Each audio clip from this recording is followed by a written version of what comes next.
വീട്ടിലുപയോഗിക്കുന്ന ബക്കറ്റുകൾ കഴുകുന്നത് എൻ്റെ ഒരു ശീലമാണ് കേട്ടോ. അങ്ങനെ ഞങ്ങളുടെ വീട്ടിലിടുന്നതും പുറത്ത് കൊണ്ടുവന്ന ചെരുപ്പെല്ലാം കഴുകിയെടുത്തതിന് ശേഷം ഹസ്ബൻഡിൻ്റെ ഒരു പാൻ്റ് ഉണ്ടായിരുന്നു. ബാക്കി തുണികളെല്ലാം തന്നെ ഞാൻ നേരത്തെ തന്നെ കഴുകിയിട്ട് കേട്ടോ. ഞാൻ തുണിയൊന്നും കൂട്ടിയെടുത്തതേ ഇല്ല. അഴുക്കാവുന്നത് അപ്പോഴപ്പോൾ തന്നെ കഴുകും.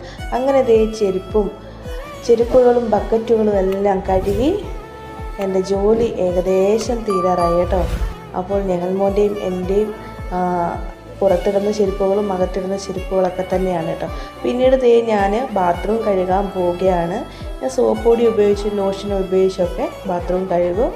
അപ്പോൾ ബാത്റൂം കൂടെ കഴുകി കഴിഞ്ഞാൽ കുറച്ച് തുണിയുണ്ടായിരുന്നു, അതും കഴുകി കഴിഞ്ഞു. അപ്പോൾ എൻ്റെ ഇന്നത്തെ ഈ ജോലിയെല്ലാം ഏകദേശം തീരാറായി. കുറേ തുണികൾ കഴുകാനുണ്ടായിരുന്നു, എല്ലാം കഴുകി വെയിലത്തൊക്കെ ഇട്ടിട്ടുണ്ട്. അപ്പോൾ ഇത്രയേ ഉള്ളൂ.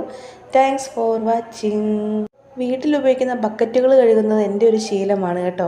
അങ്ങനെ ഞങ്ങളുടെ വീട്ടിലിടുന്നതും പുറത്ത് കൊണ്ടുവന്ന ചെരുപ്പെല്ലാം കഴുകിയെടുത്തതിന് ശേഷം ഹസ്ബൻഡിൻ്റെ ഒരു പാൻ്റ് ഉണ്ടായിരുന്നു. ബാക്കി തുണികളെല്ലാം തന്നെ ഞാൻ നേരത്തെ തന്നെ കഴുകിയിട്ട് കേട്ടോ. ഞാൻ തുണിയൊന്നും കൂട്ടിയെടുത്തതേ ഇല്ല. അഴുക്കാവുന്നത് അപ്പോഴപ്പോൾ തന്നെ കഴുകും.